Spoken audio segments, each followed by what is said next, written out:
Welcome to Shukla study point. आप सभी का स्वागत है आपके अपने YouTube channel Shukla study point में। मैं शिवम शुक्ला आप सभी दोस्तों का हार्दिक स्वागत करता हूं। आज हम बात करेंगे बीए थर्ड सेमेस्टर 2023 की परीक्षाओं के लिए सैन्य विज्ञान, और आने वाली जो परीक्षाएं बाद में होंगी उनके लिए भी बहुत महत्वपूर्ण होगा यह। तो सैन्य विज्ञान के बारे में बात करूंगा। सैन्य विज्ञान के मॉडल पेपर को मैं सॉल्व करवाने का प्रयास करूंगा। ये लिखित मॉडल पेपर होगा आपका। लिखित मतलब कि जो सब्जेक्टिव टाइप का क्वेश्चन पेपर होता है वो होगा, ठीक है। और आपको पढ़ना क्या है, नेशनल सिक्योरिटी कंसेप्चुअल एस्पेक्ट्स, ठीक है, सैन्य विज्ञान में। ये बीए थर्ड सेमेस्टर के छात्र छात्रों के लिए बहुत महत्वपूर्ण होगा। आप लोगों के बहुत ज़्यादा कमेंट आ रहे थे कि सर जी मिलिट्री साइंस का वीडियो दे दीजिए, तो इसीलिए मैं इसको लेकर के प्रस्तुत हूँ। तो आप सभी से उम्मीद है कि वीडियो को लाइक और शेयर अवश्य करेंगे। चलिए मैं प्रारंभ करता हूँ कक्षा को बिना समय गंवाए हुए, और बात करते हैं सैन्य विज्ञान के बारे में। सैन्य विज्ञान की अगर बात की जाए तो बीए थर्ड सेमेस्टर में आपको पढ़ना क्या होता है सैन्य विज्ञान के अंतर्गत। आपको इसमें पढ़ना है भाई राष्ट्रीय सुरक्षा के वैचारिक पहलू, यानी कि नेशनल सिक्योरिटी कंसेप्चुअल एस्पेक्ट्स, ठीक है। तीन सॉरी तीन खंडों में आपका क्या होता है भाई, तीन खंडों में आपका पेपर होता है। खंड आ, ब और सा। खंड आ से अति लघु उत्तरीय, बा से लघु उत्तरीय और सा से दीर्घ उत्तरीय प्रश्न पूछे जाते हैं।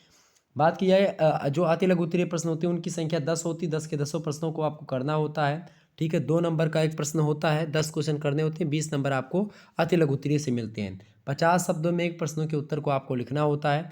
देखें, पहला प्रश्न इसी श्रृंखला में आपसे पूछा गया है। पहला प्रश्न, राष्ट्रीय सुरक्षा को परिभाषित कीजिए। राष्ट्रीय सुरक्षा कहते किसे हैं? प्रश्न बड़ा ही अच्छा है। राष्ट्रीय सुरक्षा माने क्या होता है भाई? राष्ट्रीय सुरक्षा को परिभाषित कीजिए। राष्ट्रीय सुरक्षा की बात की जाए तो राष्ट्र हित की सुरक्षा ही राष्ट्रीय सुरक्षा होती। एक शब्द में अगर मैं एक लाइन में कहना चाहूँ तो क्या लिखेंगे आप? राष्ट्र हित की सुरक्षा ही राष्ट्रीय सुरक्षा होती। सबसे पहली बात, एक विद्वान है वाल्टर लिपमैन। वाल्टर लिपमैन कहते हैं राष्ट्रीय सुरक्षा की परिभाषा को देते हुए कि कोई राष्ट्र केवल उस सीमा तक सुरक्षित है जब तक उसे राष्ट्रीय हितों को कुर्बान करने का खतरा नहीं है, और यदि उसे ललकारा जाए तो शक्ति द्वारा उस उत्पन्न खतरे का प्रतिकार करने में समर्थ हो। ये होता है आपका राष्ट्रहित, ठीक है, यानी राष्ट्रीय सुरक्षा। राष्ट्रीय सुरक्षा की परिभाषा देते हुए वाल्टर लिपमैन क्या कहते हैं? कहते हैं कोई राष्ट्र केवल उस सीमा तक सुरक्षित है जब तक उसे राष्ट्रीय हितों को कुर्बान करने का खतरा नहीं है, और यदि उसे ललकारा जाए तो शक्ति के द्वारा उस उत्पन्न जो खतरा उत्पन्न हुआ उस खतरे का प्रतिकार करने में समर्थ हो, तो वो राष्ट्रीय सुरक्षा होती है, ठीक है। कुल मिलाकर के अंतर्राष्ट्रीय व राष्ट्रीय राजनीति में युद्ध की छाया निरंतर लटकती रही है, और यही मुख्य कारण है कि विश्व में सुरक्षा साधनों का अधिक प्रभाव पड़ता हुआ दिखाई पड़ता है। और शांति की चीख पुकार के बावजूद आप देखते हैं शक्ति प्रयोग को अंतर्राष्ट्रीय राजनीति से अभी तक दूर नहीं किया जा सकता है। लगातार आप देखते हैं लोग कहते हैं कि भाई ये हथियार मत बनाओ, परमाणु तमाम सारी ट्रीटी होती, तमाम सारी संधियां आपने सुनी होगी, होती रहती है। लेकिन उन सभी के होने के बावजूद आप देखते हैं प्रत्येक देश जो है अपनी अपनी सुरक्षा को लेकर के हमेशा आगे हैं। भारत देश की बात की है तो भारत देश भी, पाकिस्तान अलग, चाइना अलग, अमेरिका अलग, दक्षिण कोरिया, उत्तर कोरिया अलग, यानी आप देखेंगे जितने भी हैं, जापान अलग, इजराइल अलग, ठीक, सऊदी अरब अलग, यानी जितने भी देश हैं सब अपने अपने राष्ट्रीय सुरक्षा के उसमें लगे हुए हैं। लगभग बजट का जो है लगभग अधिकतर चीज़ें जो होती हैं लगा दी जाती हैं सुरक्षा के लिए, सीमा सुरक्षा के लिए हो चाहे अन्य चीज़ें सुरक्षा के लिए हो, ठीक है। और बहुत सारी चीज़ें होती हैं। तो इससे क्या होता है कि आप देखते हैं कि कुछ महाशक्तियाँ हैं वो लगातार, जैसे रूस हो गया, चाइना हो गया, ये अपने में एक प्रकार से सारी चीज़ें अपने अंडर में करना चाहती, खास करके अमेरिका वगैरह। लेकिन अब उन सभी के बावजूद हर देश अब आगे बढ़ने लगा है और हर देश चाह रहा है कि मैं अपनी राष्ट्रीय सुरक्षा कर लूँ। तो कुल मिलाकर के राष्ट्रीय सुरक्षा बहुत ज़रूरी है। अगर राष्ट्रीय सुरक्षा नहीं की जाती है तो दूसरा देश जो कोई एक प्रकार से अपने आप का जैसे साम्राज्य विस्तार की नीति से चाइना है वो अपनाता है, तो ऐसे बहुत सारे देश हैं तो वो कब्जा कर लेंगे। इसीलिए राष्ट्रीय सुरक्षा मतलब राष्ट्रीय नीति, राष्ट्रीय सुरक्षा बहुत ज़रूरी है। तो राष्ट्रीय सुरक्षा यही है कुल मिलाकर के, बस, ठीक है। राष्ट्रीय सुरक्षा की अवधारणा किसी भी प्रकार के बाह्य संकट से क्या करती है? अपने राष्ट्रीय हितों को संरक्षित करती है, ठीक है। और इसके लिए आप देखते हैं राष्ट्र आर्थिक, सामाजिक, सामरिक, राजनीतिक, राजनयिक, वैदेशिक, मनोवैज्ञानिक तत्वपूर्ण रूप से अपनी सक्रिय भूमिका निभाते हैं। और कुल मिलाकर के राष्ट्रीय सुरक्षा के संदर्भ में आप देखेंगे, चाहे ये सारे तत्व जो हैं, चाहे सामाजिक हों, सामरिक हों, राजनीतिक हों, आर्थिक हों, सब के सब जो होते हैं ये एक प्रकार से राष्ट्रीय सुरक्षा के अंतर्गत मतलब उसमें समाहित हो जाते हैं, समायोजित हो जाते हैं। ठीक है, क्योंकि सब सारी सुरक्षा, चाहे आर्थिक सुरक्षा की बात की जाए, चाहे राजनीतिक की, चाहे सामाजिक की, चाहे सामरिक की, चाहे वैदेशिक, चाहे मनोवैज्ञानिक, ये सब राष्ट्रीय सुरक्षा के अंतर्गत आ जाती हैं। क्लियर? तो ये हो गई राष्ट्रीय सुरक्षा के बारे में कुछ बातें। अगर आप लिख देंगे 50 अब तो हो जाएगा। अगला प्रश्न आपसे पूछा जा रहा है कि राष्ट्र की उत्पत्ति और उसका अर्थ क्या होता है। आपकी परीक्षा में ये प्रश्न आपसे पूछेगा कि राष्ट्र की उत्पत्ति एवं उसका अर्थ बताइए। तो प्रश्न इसका उत्तर क्या बताओगे भाई? तो देखिए, राज्य के बारे में बात की, राष्ट्र के बारे में पूछ रहा है ना, राष्ट्र के बारे में। राष्ट्र और राज्य दोनों में अंतर होता है, ये बात आप ध्यान रखेंगे। आपसे प्रश्न पूछ रहा है कि राष्ट्र की उत्पत्ति और उसका अर्थ बताइए। राष्ट्र जो शब्द है भाई, उसको अंग्रेजी में क्या बोलते हैं? नेशन बोलते हैं। लैटिन भाषा के नेशन शब्द से बना हुआ है राष्ट्र शब्द। और आप देखते हैं जो नेशन शब्द है, नेशन शब्द की उत्पत्ति जो हुई है वो नेसियो शब्द से हुई है। नेसियो का मतलब होता है पैदा होना। नेसियो का मतलब क्या होता है? पैदा होना। इसका मतलब ये होता है कि राष्ट्र मतलब कुल मिलाकर के ये है कि स्वयं शासन करने वाली जाति। तो स्वयं शासन करने वाली जाति से होता है जिसकी पैदाइश एक ही नस्ल से हो, उसको राष्ट्र कहते हैं। प्रोफेसर गार्नर की परिभाषा आपको याद करनी चाहिए, जो पॉलिटिकल साइंस में आपने फर्स्ट सेमेस्टर में पढ़ा होगा या जो है सेकंड सेमेस्टर में पढ़ा होगा। ठीक है, प्रोफेसर गार्नर कहते हैं राष्ट्र की परिभाषा को देते हुए कि राष्ट्र जो होता है सांस्कृतिक रूप से संगठित और एक रूपीय समुदाय होता है, जिसे अपने आध्यात्मिक जीवन की एकता और अभिव्यक्ति का ज्ञान होता है और उसे बनाए रखना चाहता है राष्ट्र। ठीक है, ये बताया किसने? गार्नर ने।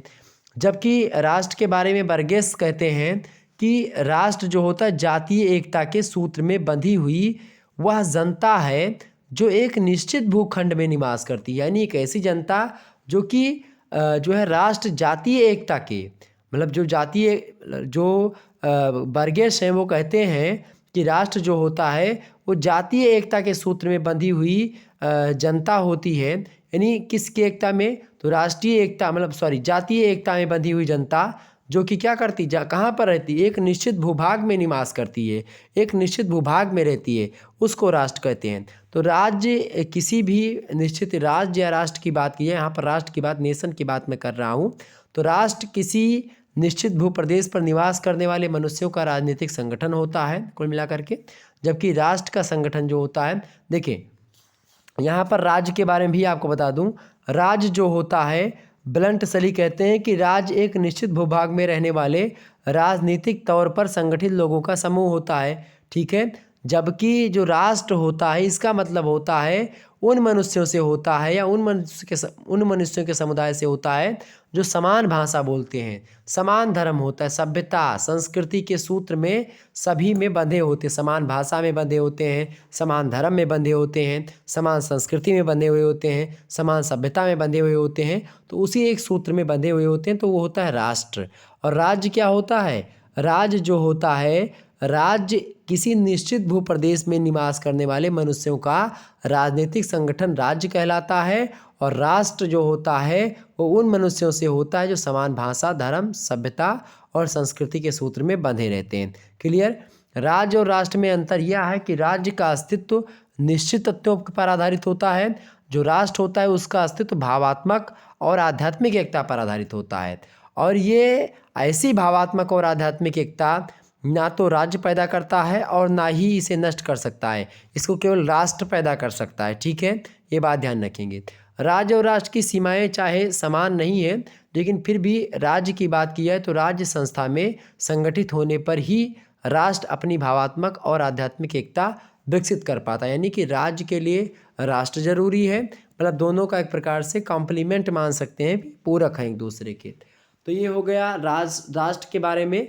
राज्य भी पूछे तो आप आसानी से उसकी परिभाषा भी बता सकते हैं। ठीक है, तीसरा प्रश्न आपसे पूछा सकता है एग्जाम में कि भारत की परमाणु नीति, भारत की परमाणु नीति से आपसे प्रश्न पूछेगा कि भारत की परमाणु नीति ऐसे लिख देगा और इस पर आपको 50 शब्द लिखने पड़ेंगे। तो भारत की परमाणु नीति की बात की जाए तो परमाणु नीति के संदर्भ में आपको पता होगा पोखरण एक मूवी भी आपकी बनी हुई है। ठीक है। एक जो है जॉन इब्राहिम की मूवी है, पोखरन मूवी है शायद, ठीक है। तो पोखरन में जो है खास करके द्वितीय में परमाणु परीक्षणों के वर्ष तथा पाकिस्तान के राष्ट्रपति जनरल परवेज मुशर्रफ की गैर परंपरागत युद्ध की हाल की धमकी के कुछ दिनों के बाद में क्या होता है कि भारत ने परमाणु कमान के गठन की घोषणा कर दी।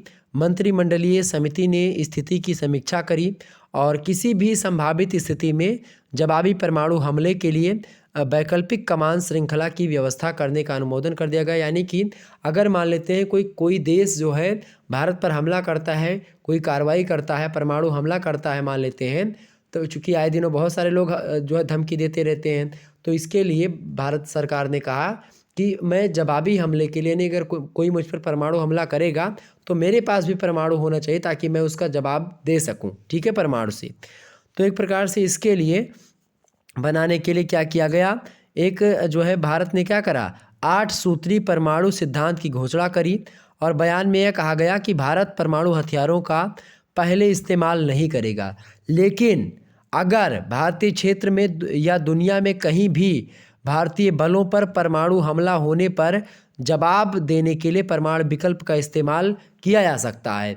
यानी कि अगर भारतीय बलों पर कहीं पर भी परमाणु हमला होते हुए दिखा तो फिर उस मामले में भारत पीछे नहीं हटेगा, वो भारत भी परमाणु हमला करेगा। और इसी संदर्भ में इसी बात को लेकर के इसी उद्देश्य से भारत परमाणु एक प्रकार से मतलब बनाएगा और यही थी भारत की परमाणु नीति। क्लियर, इतना लिख देंगे, आपको नंबर मिल जाएगा एग्जाम में। अगला प्रश्न आप सभी लोग देखेंगे। अगला प्रश्न आपसे पूछा गया, देखिए पूछा सकता है शक्ति संतुलन, ठीक, ये सब प्रश्न एकदम से ध्यान रखेंगे, आपकी एग्जाम में बन सकता है। शक्ति संतुलन, शक्ति संतुलन का मतलब क्या होता है? शक्ति संतुलन का उद्देश्य ये होता है कि जो है शक्ति स्थापना में शक्ति संतुलन की नीति सहायक होती है, इसीलिए शक्ति संतुलन की नीति आवश्यक होती है। इसके अलावा प्रभुता संपन्न राज्यों के अंतर्गत स्थिरता बनाए रखने में शक्ति संतुलन सहायता करता है, मतलब कि राज्यों की स्वतंत्रता की गारंटी देता है शक्ति संतुलन। शक्ति संतुलन होता क्या है? तो शक्ति संतुलन मतलब होता है जैसे कि आप देखते हैं कि आज वर्तमान में बदलता हुआ परिवेश है, लगातार अंतर्राष्ट्रीय परिवेश में, अंतर्राष्ट्रीय संबंधों में युद्धों की रोकथाम, शांति और सुरक्षा बनाए रखने के महत्वपूर्ण कारक के रूप में शक्ति संतुलन का आज विशेष महत्व है। आजकल लगातार हर एक चीज़ बदल रहा है, तो शक्ति संतुलन शब्द का प्रयोग अंतर्राष्ट्रीय राजनीति में विद्वानों के द्वारा अलग अलग ढंग से किया जाता है, ये बात भी आप जानते हैं। और उसमें एक विद्वान है, उनका नाम है कैसलरे।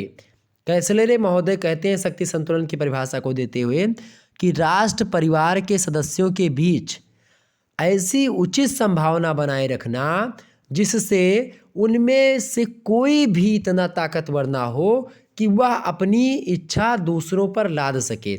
यानी कि कुल मिलाकर के राष्ट्र, कैसलरे महोदय कहते हैं कि राष्ट्र परिवार के सदस्यों के बीच ऐसे उचित संभावना बनाए रखना जिससे क्या हो, उनमें से कोई भी इतना ताकतवर ना हो जाए कि वह अपनी इच्छा के जो है दूसरे राज्यों पर थोप सके। यानी कोई देश इतना ज़्यादा जो है शक्तिफुल ना हो जाए, पावरफुल ना हो जाए कि वह ज़बरदस्ती किसी दूसरे देश पर अपनी मनमानी करे, ठीक है, ये बात है, शक्ति संतुलन यही है।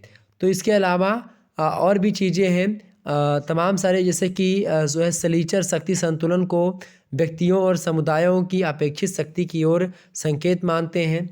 और इसके अलावा सलीचर एक व्यक्ति हैं, सलीचर महोदय शक्ति संतुलन को व्यक्तियों और समुदायों की अपेक्षित शक्ति की ओर संकेत मानते हैं।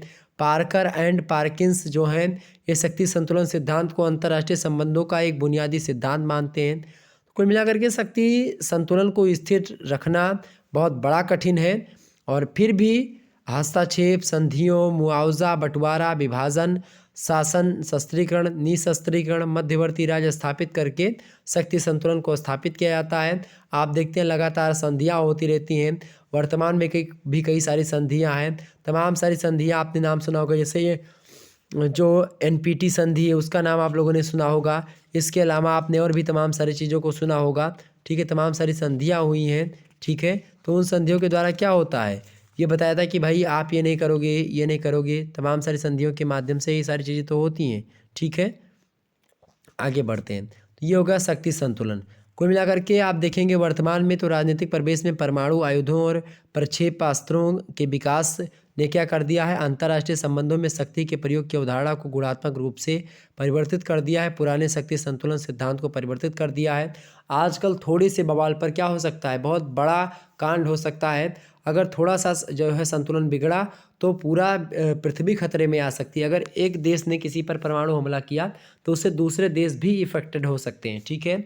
ये सारी चीज़ें, शक्ति संतुलन का मतलब यही है कि कोई भी देश ऐसे इतना पावरफुल ना हो जाए जिससे वो अपनी इच्छा दूसरे देश के प्रति, मतलब दूसरे देश को लाद सके, ठीक है, दूसरे देश को अपने अंडर में चला सके। पांचवा प्रश्न आपका है, राष्ट्रीय शक्ति क्या है। राष्ट्रीय शक्ति क्या है भाई, फटाफट से बताने का प्रयास करेंगे। राष्ट्रीय शक्ति क्या है, बढ़िया प्रश्न आपका है। राष्ट्रीय शक्ति की बात की जाए तो राष्ट्रीय शक्ति क्या है भाई, तो राष्ट्रीय शक्ति राष्ट्र की वह क्षमता होती है भाई, क्या लिखेंगे आप, राष्ट्रीय शक्ति राष्ट्र की वह क्षमता होती है जिसके बल पर कोई राष्ट्र क्या करता है, अपना काम दूसरे राष्ट्र से करा लेता है, तो वही राष्ट्रीय शक्ति होती है। राष्ट्रीय शक्ति क्या होती है, राष्ट्र की वह क्षमता होती है जिसके बल पर कोई राष्ट्र अपना काम दूसरे राष्ट्र से करा लेता है। ठीक उसी प्रकार जिस प्रकार एक व्यक्ति दूसरे के मन, विचारों और कार्यों को प्रभावित करता है। सरदार के.एम. पाणिक्कर कहते हैं शक्ति, मतलब राष्ट्रीय शक्ति की परिभाषा को देते हुए कि किसी देश की वैदेशिक नीति का मूल उद्देश्य उस देश की स्वतंत्रता की रक्षा करना है और इसकी सफलता राष्ट्र की संगठित शक्ति पर निर्भर करती है। ये के.एम. पाणिक्कर का कथन है।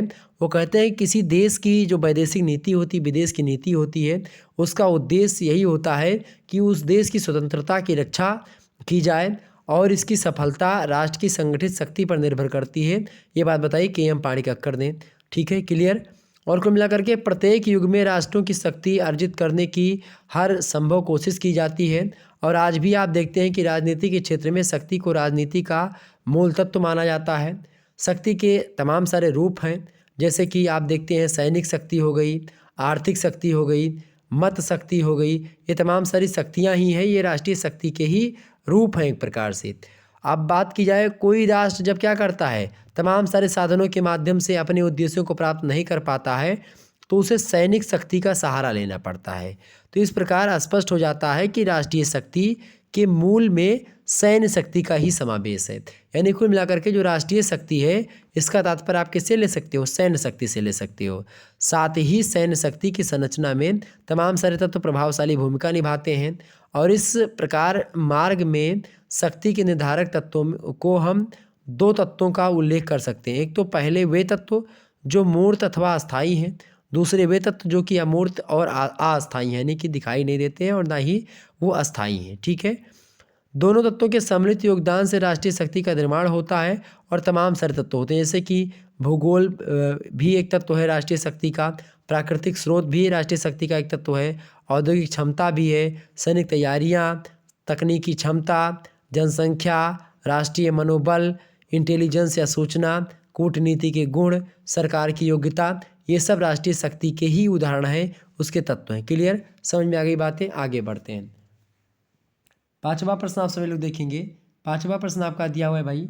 पांचवा प्रश्न आपसे पूछा गया था कि राष्ट्रीय शक्ति, छठवां प्रश्न है, भारत द्वारा निर्मित मिसाइलों के नाम लिखिए। भारत द्वारा निर्मित मिसाइलों के नाम बताएं। तो भारत में मिसाइल कार्यक्रम की जो शुरुआत हुई थी, सबसे पहले आप यही लिखेंगे कि भारत में जो मिसाइल कार्यक्रम है इसकी शुरुआत कब हुई थी भाई, इसकी शुरुआत हुई थी 1982 ईस्वी में। तो आप लिखेंगे कि भारत में मिसाइल कार्यक्रम की शुरुआत 1982 ईस्वी में हुई थी, यानी 1982 ईस्वी में हुई थी, ठीक है। और भारत की तत्कालीन प्रधानमंत्री उस समय थी कौन, इंदिरा गांधी, श्रीमती इंदिरा गांधी जी थी। उन्हीं के प्रयास से मिसाइल कार्यक्रम की शुरुआत हुई थी और इस कार्यक्रम के जो अध्यक्ष थे, पहले अध्यक्ष वो कौन थे, डॉक्टर APJ अब्दुल कलाम जी थे। और उनके परिश्रम के फलस्वरूप क्या हुआ, भारत ने मिसाइल की दुनिया में, मतलब मिसाइल की दुनिया में काफ़ी ऊंचा स्थान या काफ़ी ऊंची उपलब्धि हासिल करी है। और ख़ास करके मिसाइल मैन के नाम से जाने जाते हैं डॉक्टर APJ अब्दुल कलाम। और भारत में मिसाइल तमाम सारे हैं, जैसे कि भारत का मिसाइलों के नाम आपसे पूछ रहा है तो पहली मिसाइल आपको पता होगी, उसका नाम है आकाश। आकाश मिसाइल जो है ये भारत की हवा से हवा में मार करने वाली मिसाइल है और ये एक प्रकार से मध्यम दूरी की मिसाइल है। इसकी मारक क्षमता जानते हैं कितनी है, 25 किलोमीटर तक। यानी जो आकाश जो है हवा से हवा में वार करने वाली मिसाइल है तो ये 25 किलोमीटर तक जा सकती है हवा में, ठीक है। 25 किलोमीटर मारक क्षमता है किसकी, आकाश की। दूसरी मिसाइल कौन सी भाई? भारत द्वारा निर्मित दूसरी मिसाइल है त्रिशूल। त्रिशूल जो मिसाइल है ये 500 मीटर से 9 किलोमीटर की है। ठीक है, 500 मीटर से 9 किलोमीटर तक जो है ये वार कर सकती है। त्रिशूल जो है ये जल, थल और वायु, इसीलिए इसका नाम त्रिशूल है। तीनों सेनाओं के लिए उपयोगी है। यह पृथ्वी से हवा में मार करने वाली मिसाइल है। ठीक है, पृथ्वी से हवा में मारने वाली मिसाइल है त्रिशूल। ठीक है, मारक क्षमता कितनी है? 500 मीटर से 9 किलोमीटर तक, यानी आधा किलोमीटर से 9 किलोमीटर तक ये त्रिशूल मिसाइल मारी जा सकती है। तीसरी जो मिसाइल है भारत द्वारा निर्मित वो कौन सी है? तीसरी मिसाइल है पृथ्वी। पृथ्वी जो मिसाइल है ये धरती से धरती पर मार करने वाली, यानी कि पृथ्वी से पृथ्वी पर, यानी कि पृथ्वी से पृथ्वी, धरती से धरती पर मार करने वाली क्या है? मिसाइल है। 500 किलोग्राम भार के साथ इसकी मारक क्षमता 250 किलोमीटर तथा 100 किलोमीटर अगर ग्राम भार के साथ इसकी मारक क्षमता जो होती है वो 150 किलोमीटर, यानी बड़ी तीव्र गति से बहुत दूर जाती है। ठीक है, अगर आप इस पर 500 किलोग्राम भार देंगे तो मिसाइल पर, तो 250 किलोमीटर जाएगी। अगर आप इस पर 1 किलोग्राम भार दे देंगे तो 150 किलोमीटर तक जा सकती है। ठीक है, पृथ्वी मिसाइल।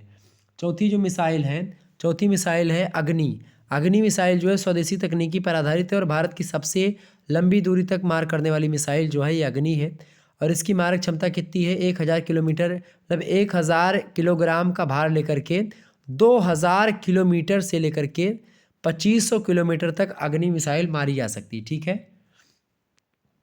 और अगले आपकी मिसाइल है, पांचवी मिसाइल है, उसका नाम क्या है? नाग। नाग मिसाइल जो है ये टैंक रोधी मिसाइल है। इसकी मारक क्षमता 4 किलोमीटर है। ठीक है, तो एक प्रकार से ये सब मिसाइलें हैं। इसके अलावा और भी तमाम सारी मिसाइलें भारत की, जैसे कि ब्रह्मोस मिसाइल हो गई, ठीक है, सामरिकी हो गई, पिनाक है, धनुष है, प्रद्युम्न है, ये तमाम सारी मिसाइलें हैं। ठीक है, जिनका परीक्षण अब तक भारत में हो चुका है। क्लियर? तो ये मिसाइलों के कुछ नाम थे जो मैंने आपको बताए हैं।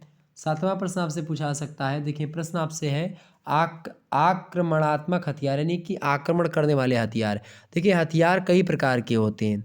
एक तो होता है आपका भाई, एक होता है आक्रमणात्मक हथियार, एक होता है प्रतिरक्षात्मक हथियार, एक होता है समरतांत्रिक हथियार, एक होता है कूट योजनात्मक हथियार। तो कई प्रकार के हथियार होते हैं। बात की जाए, पूछा क्या गया है आक्रमणात्मक हथियार की, तो आक्रमणात्मक हथियार जो होते हैं ये वे हथियार होते हैं जो कि शत्रु को आघात अथवा चोट पहुंचाने, मतलब पहुंचाए जाने के उद्देश्य से प्रयोग किए जाते हैं। और ख़ास करके आक्रमणात्मक जो हथियार होते हैं इनका प्रयोग जो होता है ये आक्रमण की स्थिति में ही किया जाता है। इसके अंतर्गत छोटे से छोटा हथियार से लेकर के अंतर महाद्वीपीय प्रक्षेपास्त्र, यानी कि ICBM श्रेणी तक के सभी हथियार शामिल कर लिए जाते हैं जो कि आक्रमण के समय में प्रयोग किए जाते हैं। ठीक है, एक होता है प्रतिरक्षात्मक हथियार। प्रतिरक्षात्मक हथियार की बात की जाए तो ये वे हथियार होते हैं, प्रतिरक्षात्मक हथियार, जो शत्रु पक्ष के हथियारों के बचाव के विरुद्ध प्रयोग किया जाता है। यानी कि अगर कोई वहाँ से हमको कोई मार रहा है तो उसके बचाव के लिए जवाबदेही के रूप में एक हथियार होता है, तो उसको जो क्या बोलते हैं, प्रतिरक्षात्मक हथियार। ठीक है, जैसे कि एंटी एयरक्राफ्ट मशीन गन हो गई, या फिर एंटी टैंक गन हो गई, या एंटी टैंक रॉकेट हो गया, प्रक्षेपास्त्र विरोधी प्रक्षेपास्त्र हो गया, पनडुब्बी विरोधी प्रक्षेपास्त्र हो गया, विमान विरोधी विमान हो गया, विमान विरोधी प्रक्षेपास्त्र हो गया, पनडुब्बी विरोधी पनडुब्बी हो गए। तो ये सब हो गए आपके प्रतिरक्षात्मक हथियार। इसके अलावा समरतांत्रिक हथियार वे हथियार होते हैं जिनका प्रयोग क्या कहता है, समस्त युद्ध में प्रतिद्वंदी सेनाएं जो होती हैं एक दूसरे के विरुद्ध समर क्षेत्र में, यानी कि युद्ध के क्षेत्र में करती हैं। इन्हें रणभूमि में एक दूसरे के से बेहतर हथियार सिद्ध करना होता है। लड़ाई के मैदान दौरान क्या होता है कि आप देखते हैं जो युद्ध में प्रयोग किए जाने वाले अस्त्र शस्त्र होते हैं उसी को बोलते हैं समरतांत्रिक हथियार। ठीक है, जो युद्ध में प्रयोग किए जाते हैं खास करके, जैसे कि आपका मशीन गन हो गया, ठीक है, रॉकेट लॉन्चर हो गया, कई सारी चीज़ें, और बम फेंकने वाली मशीन हो गई। ठीक है, ये सब चीज़ें। इसके अलावा कूट योजनात्मक हथियार भी होता है। कूट योजनात्मक हथियार के अंतर्गत आप देखते हैं जो है वह सभी हथियार आते हैं जो अपनी विनाशक और प्रहारक क्षमता के कारण से केवल संबंधित क्षेत्र को ही प्रभावित नहीं करते हैं बल्कि समस्त क्षेत्र में अपना प्रत्यक्ष और अप्रत्यक्ष प्रभाव डालते हैं। इस श्रेणी के हथियारों की विशेषता यह है कि इनके मार की दूरी, जो रेंज ऑफ एक्शन होता है वो विनाशक होता है और क्षमता मतलब विनाशक क्षमता तुलनात्मक कहीं अधिक होती है। इसके अंतर्गत तमाम प्रकार के हथियार आते हैं, जैसे कि तीव्र गति वाले लड़ाकू विमान जैसे मिराज 2000 हो गया, ये कूट योजनात्मक हथियार है। MiG-29 हो गया, F-16 हो गया। इसके अलावा आवाक्स हो गया यानी कि AWACS ये विमान है, ये भी हो गया। इसके अलावा अंतर महाद्वीपीय प्रक्षेपास्त्र यानी कि ICBM जो होता है, ये कूट योजनात्मक हथियार के अंतर्गत ही आते हैं। ये सब चीज़ें क्लियर हो गई आपकी। अगला प्रश्न आप देखेंगे, 8वां नंबर आपसे प्रश्न पूछा गया है, CTBT क्या है? CTBT क्या है? बड़ा बढ़िया प्रश्न है, बताने का प्रयास करें। CTBT क्या है? CTBT का फुल फॉर्म क्या होता है भाई? CTBT का फुल फॉर्म होता है comprehensive nuclear test ban treaty. इसका फुल फॉर्म क्या होता है? C मतलब होता है कॉम्प्रिहेंसिव, ठीक है। T माने होता है आपका ट्रीटी, और B माने होता है आपका क्या भाई? सॉरी, जो है कॉम्प्रिहेंसिव न्यूक्लियर, और टी माने होता है टेस्ट, बी माने बैन, और टी माने ट्रीटी, ठीक है। तो comprehensive nuclear test ban treaty इसका फुल फॉर्म है। और सबसे पहले भारत ने ही 1954 ईस्वी में परमाणु परीक्षणों पर विराम समझौते का प्रस्ताव रखा और विश्व के समक्ष रखा और विश्व का ध्यान अपनी ओर आकृष्ट किया। पंडित नेहरू उस समय थे, पंडित नेहरू ने इन्हीं प्रयत्नों का परिणाम हुआ कि 1957 के पश्चात संयुक्त राष्ट्र महासभा में परमाणु परीक्षणों पर प्रतिबंध के लिए पृथक जो है मतलब इससे अलग जो है एक एजेंडा प्रस्तुत करने का प्रक्रिया प्रारंभ हुई। जहाँ तक CTBT का प्रश्न है, सन 1977 ईस्वी में सोवियत संघ, अमेरिका व ब्रिटेन के मध्य इस संदर्भ में वार्ता होती है। 1980 ईस्वी में क्या होता है, निशस्त्रीकरण कमेटी के समक्ष निर्णय हेतु सौंप दिया गया था। और 1982 ईस्वी में कमेटी ने आणविक परीक्षण प्रतिबंध हेतु एक अस्थायी समिति की रिपोर्ट पर जो है 1990 ईस्वी में इस संधि का प्रारूप तैयार कर लिया। लेकिन 5 अक्टूबर 1993 ईस्वी को चीन ने एक भूमिगत परीक्षण करके पश्चिमी देशों को हतप्रभ कर दिया और काफ़ी विचार विमर्श हुआ। और उसके पश्चात जनवरी 1996 ईस्वी में जिनेवा में व्यापक परमाणु परीक्षण प्रतिबंध संधि पर हस्ताक्षर के लिए एक अंतर्राष्ट्रीय सम्मेलन संपन्न हुआ। किंतु इस पक्षपातपूर्ण संधि पर भारत ने हस्ताक्षर करने से स्पष्ट रूप से मना कर दिया। मना इसलिए कर दिया था भारत ने, चूँकि ये लोग अपने ही चीज़ें करते थे, मतलब अपना तो बना लिए सभी लोग हथियार, अब इसके बाद में परमाणु कोई नहीं करेगा। क्यों नहीं करेगा भाई? तुम तो बना लिए हो, कल को अगर कोई बात फंस जाए तो तुम हम पर दबदबा दिखाओगे कि हमारे पास है और तुम्हारे पास नहीं, तो फिर मैं भी कर लूँगा ना। क्लियर? तो ये हो गया आपका CTBT। अगला प्रश्न आपका है 9वां नंबर, ब्रह्मोस क्रूज मिसाइल PJ-10, इस पर आपको 50 शब्दों में टिप्पणी करनी है, बताना है। तो ब्रह्मोस क्रूज मिसाइल PJ-10 की बात की जाए तो सुपरसोनिक क्रूज मिसाइल की क्षमता वाली दोनों मिसाइल को जल, थल और वायु सभी जगहों पर प्रक्षेपित किया जा सकता है, ठीक है। प्राथमिक ब्रह्मोस एक एंटीशिप मिसाइल होते हैं। इसे सीधे, तिरछे और 360 अंश के कोण पर प्रक्षेपित किया जा सकता है। मारो और भूल जाओ सिद्धांत पर काम करने वाले super sonic cruise missile BrahMos PJ-10 का 28 अप्रैल 2002 को अंतरिक्ष परीक्षण रेंज बालेश्वर में सफल प्रक्षेपण किया गया था इसका। और ब्रह्मोस मिसाइल की बात किया तो इस मिसाइल की मारक क्षमता 290 किलोमीटर है। 200 किलोग्राम भार का पारंपरिक हथियार ले जाने में सक्षम है यह मिसाइल, और इस मिसाइल को पोत या पनडुब्बी पर भी ले जाया सकता है। और पोत से प्रक्षेपित किए जाने पर यह मिसाइल ध्वनि के मुकाबले 2 गुनी गति यानी कि 2 मैक से 14 किलोमीटर तक की ऊंचाई तक जा सकती है।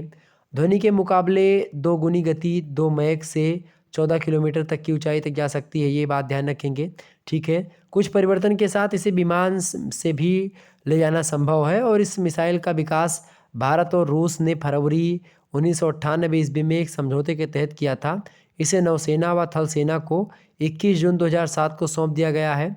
और भारत और रूस ने अपने सैन्य सहयोग को आगे बढ़ाते हुए अगले 5 वर्षों में ब्रह्मोस 2 बनाने का संकल्प किया। क्रूज के रूप में विकसित मिसाइल किसी भी वायु प्रतिरक्षा प्रणाली को भेदने में समर्थ होगी, जिससे वाहनों, जलयानों और लड़ाकू विमानों को और पनडुब्बियों के जरिए छोड़ा जा सकेगा। और इसके अलावा सुखोई जो है सुखोई 30 MKI पर सज्जित किया जाएगा इसको, ब्रह्मोस क्रूज मिसाइल PZ-10 को। ठीक है, तो ये एक प्रकार से ये है। इसके अलावा आगे बढ़ते हैं। 10वां नंबर आपका प्रश्न पूछा गया था कि NPT क्या है। NPT क्या है भाई? NPT की बात की जाए तो NPT भी एक प्रकार से क्या है, ट्रीटी ये है।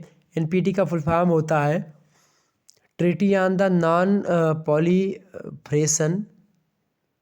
Proliferation of nuclear weapons. ठीक है, NPT जो है ये परमाणु हथियारों और हथियारों की तकनीकी के प्रसार को रोकने के लिए, मतलब उसके उद्देश्य से परमाणु ऊर्जा के शांतिपूर्ण उपयोग में सहयोग को बढ़ावा देने और परमाणु निशस्त्रीकरण और सामान्य को प्राप्त करने के लक्ष्य से आगे बढ़ने के उद्देश्य से वैश्विक परमाणु निशस्त्रीकरण जो है ये खास करके जो है मार्ग के, मतलब कि मांग के मार्ग में एक ऐतिहासिक अंतर्राष्ट्रीय संधि है और पूर्ण निशस्त्रीकरण से रिलेटेड है।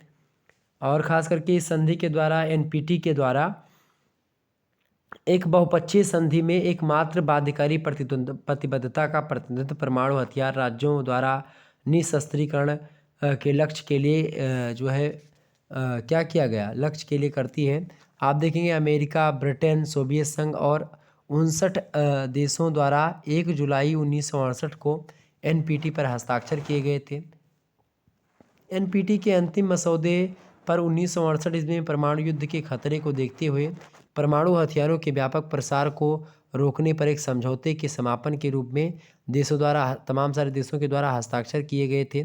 और इसके परिणाम स्वरूप खतरे को रोकने के लिए हर संभव प्रयास करने की आवश्यकता जो है थी, जो है ऐसा ये बताया जाता था। तो कुल मिलाकर के NPT भी एक संधि जो कि परमाणु जो हथियार है उनको बनाने से रोकने के लिए, या फिर जो बड़े बड़े हथियार हैं उनको रोकने के लिए, ताकि हथियार वगैरह ना बनाए जाए।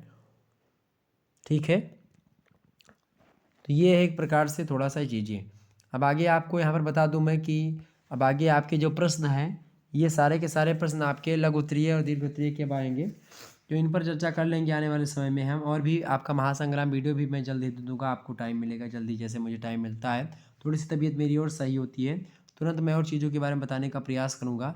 तबीयत इस समय सही नहीं, इसलिए फुल फॉर्म में नहीं पढ़ा पा रहा हूँ, नहीं तो ये लगभग ये पूरा का पूरा क्वेश्चन के आंसर मैं सारे के सारे बता देता, कोई दिक्कत नहीं थी। हर एक प्रश्न का उत्तर आपको समझा करके अच्छे तरीके से बता देता। ठीक है, चलें अगला प्रश्न आप देखने का प्रयास करेंगे सभी लोग। अगला प्रश्न आपका क्या है भाई? अगला प्रश्न आपका आ चुका है, पहला नंबर प्रश्न है। देखें, केवल 5 प्रश्न आपको करने हैं लघु उत्तरीय से, 8 प्रश्न आपको दे जाते हैं खंड बा में। ठीक है, 200 शब्दों में इन प्रश्नों का उत्तर आपको लिखना होता है। पहला प्रश्न है, राष्ट्रीय सुरक्षा व्यवस्था में भू आकृति पर टिप्पणी लिखिए। बहुत ही महत्वपूर्ण प्रश्न है। प्रश्न क्या है? प्रश्न आपसे पूछ रहा है कि राष्ट्रीय सुरक्षा व्यवस्था में भू आकृति पर टिप्पणी लिखिए। बहुत महत्वपूर्ण है। भू आकृति की बात की है, किसी राष्ट्र विशेष की भू आकृति वहाँ पर लड़े जाने वाले अभियानों को निर्धारित करती है। ठीक है, ये बात ध्यान रखेंगे। मेजर भरूच का एक कथन है। क्लियर? आगे बढ़ते हैं। अगला प्रश्न आपसे पूछा जा सकता है एग्जाम में, इन सभी प्रश्नों को आप पढ़ लीजिएगा, अगर आपके पास जो है सीरीज वगैरह है या नोट्स है तो उससे पढ़ लीजिएगा। अगला प्रश्न है, भारत की सुरक्षा के आंतरिक खतरों का वर्णन कीजिए। मोस्ट इंपॉर्टेंट प्रश्न है। तो भारत की सुरक्षा के आंतरिक खतरे बहुत सारे हैं, आप सभी को पता भी होंगे, बहुत सारे खतरे हैं। ठीक है, आतंकवाद हो गया, भ्रष्टाचार हो गया, ये सब खतरा जो है भारत की आंतरिक सुरक्षा के लेकर के ही है। जैसे नक्सलवाद हो गया, प्रादेशिकता और क्षेत्रीयता हो गई, जातिवाद हो गया, सांप्रदायिकता हो गई। ठीक है, ये सब क्या है? ये भारत की सुरक्षा के आंतरिक खतरे हैं। अगला प्रश्न आप देखें, तीसरा नंबर प्रश्न आपसे पूछा जा सकता है, सामूहिक सुरक्षा की अवधारणा की विशेषता मतलब विवेचना कीजिए। प्रश्न अच्छा बढ़िया है। प्रश्न कह रहा है कि सामूहिक सुरक्षा की अवधारणा की विवेचना कीजिए। बढ़िया प्रश्न है ये। ठीक है, तो सामूहिक सुरक्षा उसी सिद्धांत का अंतर्राष्ट्रीय समाज के क्षेत्र में एक विस्तृत रूप है। ठीक है, ये बात ध्यान रखेंगे। मतलब कि किसी एक राज्य पर किया गया हमला सब राज्यों पर हमला माना जाएगा, ये सामूहिक सुरक्षा की अवधारणा है। इसके अलावा किसी राष्ट्र विशेष की सुरक्षा अकेले उस राष्ट्र की चिंता का विषय नहीं है, बल्कि वह सारे अंतर्राष्ट्रीय समाज की चिंता का विषय है। ये बात ध्यान रखेंगे, ये है सामूहिक सुरक्षा। इसके अलावा सामूहिक सुरक्षा की अवधारणा यह भी बताती है कि यदि एक राष्ट्र किसी दूसरे राष्ट्र की सुरक्षा को खतरा पैदा करता है तो संकटग्रस्त जो राष्ट्र है उसकी ओर से बाकी सब सदस्य जो होंगे वो कार्रवाई करेंगे। इसके अलावा सामूहिक सुरक्षा की अवधारणा यह भी बताती है कि आक्रमणकारी के अलावा और सब राष्ट्रों के बीच सहयोग सामूहिक सुरक्षा का सार तत्व है। ठीक है, सामूहिक सुरक्षा शक्ति प्रबंधन का साधन है। इसके अलावा सामूहिक सुरक्षा शक्ति का आधिपत्य का समर्थन करती है। सामूहिक सुरक्षा एक मध्य स्तर की व्यवस्था है। सामूहिक सुरक्षा निवारक व्यवस्था है। सामूहिक सुरक्षा एक अंतर्राष्ट्रीय संगठन के अस्तित्व को आवश्यक मानती है। ओके, ये है सामूहिक सुरक्षा के बारे में कुछ बातें जो कि मैंने आपको बता दी। अगला प्रश्न आप देखेंगे, आपसे बन सकते चौथा नंबर प्रश्न देखेंगे, आतंकवाद को अंतर्राष्ट्रीय खतरे के रूप में स्पष्ट कीजिए। मोस्ट इंपॉर्टेंट प्रश्न है और है, बिल्कुल है खतरा, उसमें कोई दो राय नहीं है। अगला प्रश्न आपसे पूछा जा सकता है 5वां नंबर जो है missile material cut off treaty, यानी जिसको आप FMCT बोलते हैं।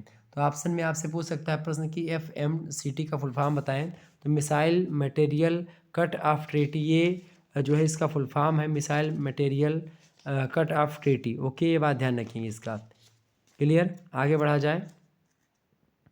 अगला प्रश्न आपसे क्या पूछा गया भाई, 6वां नंबर प्रश्न देखेंगे सभी लोग। 6वां नंबर प्रश्न आपसे क्या पूछा गया भाई, 6वां नंबर प्रश्न देखेंगे। प्रश्न है आपका कि निशस्त्रीकरण और शस्त्र नियंत्रण दोनों में क्या अंतर होता है। बढ़िया प्रश्न है आपकी परीक्षा के दृष्टि से। ठीक है, प्रश्न क्या है आपका, प्रश्न आपसे कह रहा है कि निशस्त्रीकरण और शस्त्र नियंत्रण में क्या अंतर होता है भाई। निशस्त्रीकरण और शस्त्र नियंत्रण की बात की जाए तो दोनों शब्द जो हैं एक शब्द नहीं है, इतना मतलब इसको समझ लेना आवश्यक है। निशस्त्रीकरण से मतलब होता है उन शस्त्र मतलब उन शास्त्र अस्त्रों से, उन शस्त्र अस्त्रों के परिसीमन या समाप्ति से जो कि क्या करते हैं, जो वर्तमान स्थिति में राज्यों के पास हैं। ठीक है, आज विश्व का वातावरण आप देखते हैं शीत युद्ध में लिपटा हुआ है। विश्व की जो महाशक्तियां हैं वो सदैव नवीनतम हथियारों की खोज कर रही हैं, चाहे अमेरिका की बात की जाए चाहे रूस की बात की जाए। निशस्त्रीकरण क्या करता है, निशस्त्रीकरण का मतलब होता है, ठीक है, निशस्त्रीकरण शब्द के प्रयोग से बृहत निशस्त्रीकरण के उद्देश्य सामने आते हैं जो वर्तमान आयुधों का युद्ध में प्रयोग कर रोक लगाने से संबंधित होता है। अमेरिका की बात की तो अमेरिका के एक सैन्य विद्वान ने निशस्त्रीकरण की परिभाषा दी है, कहा कि निशस्त्रीकरण की श्रेणी में कोई भी ऐसा योजना या वार्तालाप जो प्रत्यक्ष या परोक्ष रूप से शस्त्रों पर नियंत्रण से संबंधित है वही आती है। कुल मिलाकर के निशस्त्रीकरण और शस्त्र नियंत्रण दोनों एक दूसरे से कहीं ना कहीं पे भिन्न अवधारणा है, दोनों एक नहीं है, दोनों अलग अलग हैं, ये बात आप ध्यान रखेंगे। कुल मिलाकर के निशस्त्रीकरण और आयुध नियंत्रण, आयुध मतलब होता है शस्त्र नियंत्रण। ठीक है, तो शस्त्र नियंत्रण और निशस्त्रीकरण दोनों शांति रूपी गाड़ी के दो पहिए हैं जिसके बल पर शांति कायम रहती है, और इसके साथ ही साथ अंतर्राष्ट्रीय तनाव जो होते हैं उनमें कमी लाने के लिए शांतिपूर्ण उपायों को ढूंढना होगा जिससे सभी जो है उसका सच्चे दिल से सम्मान करें, और केवल हथियारों के निर्माण में कटौती करने से कुछ नहीं होगा। ठीक है, क्लियर, तो ये थोड़ा अंतर हो गया। अगले प्रश्न आप देखेंगे, प्राकृतिक सीमाओं से भारत का क्या लाभ है, स्पष्ट कीजिए। मोस्ट इंपॉर्टेंट प्रश्न है, तो सभी प्रश्नों की तरफ से ध्यान रखेंगे। अगला प्रश्न आपसे पूछा सकता है कि भारत की परमाणु नीति की विशेष बातें बताइए। बढ़िया प्रश्न है, तो इन सभी प्रश्नों को आप ध्यान रखेंगे। बाकी आपसे दीर्घ उत्तरीय प्रश्न पूछा सकता है, देखेंगे दीर्घ उत्तरीय प्रश्न है आपका। देखें इनमें आपको 4 प्रश्न मिलेंगे, उनमें से केवल 2 प्रश्न करने हैं और 500 शब्दों में इन प्रश्नों को करना होता है। ठीक है, 10 नंबर का एक प्रश्न है। अगला प्रश्न आप देखेंगे, प्रश्न आपका आया हुआ है कि भारतीय रक्षा अनुसंधान एवं विकास की रूपरेखा का वर्णन कीजिए। मोस्ट इंपॉर्टेंट प्रश्न है। वहीं अगला प्रश्न आप देखेंगे, दूसरा नंबर प्रश्न आपसे पूछा सकता है कि भारत की वर्तमान रक्षा नीति और सैन्य क्षमता पर टिप्पणी कीजिए। मोस्ट इंपॉर्टेंट प्रश्न है, इस प्रश्न को एकदम से रट लीजिएगा। अगला प्रश्न आप देखेंगे, तीसरा नंबर प्रश्न है, सामूहिक विनाश के मुख्य हथियारों जैसे कि WMD पर टिप्पणी लिखिए। बहुत महत्वपूर्ण प्रश्न है, सामूहिक विनाश के मुख्य हथियार WMD पर टिप्पणी करनी है। बढ़िया प्रश्न, इंपॉर्टेंट, आपकी परीक्षा में आ सकता है। और अगला प्रश्न आपका लास्ट प्रश्न है कि राष्ट्रीय सुरक्षा को परिभाषित कीजिए तथा राष्ट्रीय सुरक्षा के प्रमुख तत्वों की विवेचना कीजिए। मोस्ट इंपॉर्टेंट प्रश्न है, ये तो एकदम से रट लीजिएगा, चौथा नंबर आने वाला है आपकी परीक्षा में। तो ये एक प्रकार से आप ध्यान रखेंगे, तमाम सारे प्रश्न थे इसके बारे में मैंने आपको बताया। इसके अलावा एंशिएंट हिस्ट्री भी है, फर्स्ट सेमेस्टर का फर्स्ट ईयर का क्वेश्चन पेपर जो है ये सॉल्व करवा दिया गया है, 102 वाला भी और 103 वाला भी। ठीक है, फर्स्ट सेमेस्टर को लेकर के, तो इसको देख लेंगे। इसके अलावा राजनीति शास्त्र का ये क्वेश्चन पेपर जल्द ही आ जाएगा आपके समक्ष, मतलब ये देखेंगे। आ चुका होगा मेरे हिसाब से, शायद अगर नहीं आया तो जल्दी इसको मैं अपलोड कर दूंगा, ये देख लेंगे। इसके अलावा एजुकेशन का भी जल्दी अपलोड हो जाएगा, तो इसको आप देख लेंगे। ओके, तो इस प्रकार से ये दोनों वीडियो देख लीजिएगा। बाकी और सब्जेक्ट के जो क्वेश्चन पेपर हैं उसको मैंने अपलोड कर दिया है, तो क्वेश्चन पेपर एक बार ज़रूर जो भी हो आपके पास होगा तो मेरे पास आप सेंड करेंगे, ठीक है। बाकी उसको मैं सॉल्व करवाने का प्रयास करूँगा और उसको आसानी से समझाऊँगा। बाकी मॉडल पेपर ये अगर आप लोगों ने देखा होगा तो कुछ जानकारी आपको मिली हुई होगी, और भी आने वाले समय में इस पर चर्चा करेंगे और एक महासंग्राम वीडियो देने का प्रयास जल्दी होगा। धन्यवाद, मिलते हैं फिर नेक्स्ट वीडियो में, तब तक के लिए जय हिंद जय भारत। आप सभी का बहुत बहुत धन्यवाद हमारे जुड़ने के लिए। इसी प्रकार से अपना प्यार हमेशा बनाए रखिएगा। बहुत बहुत धन्यवाद आप सभी का। Good night, I love you.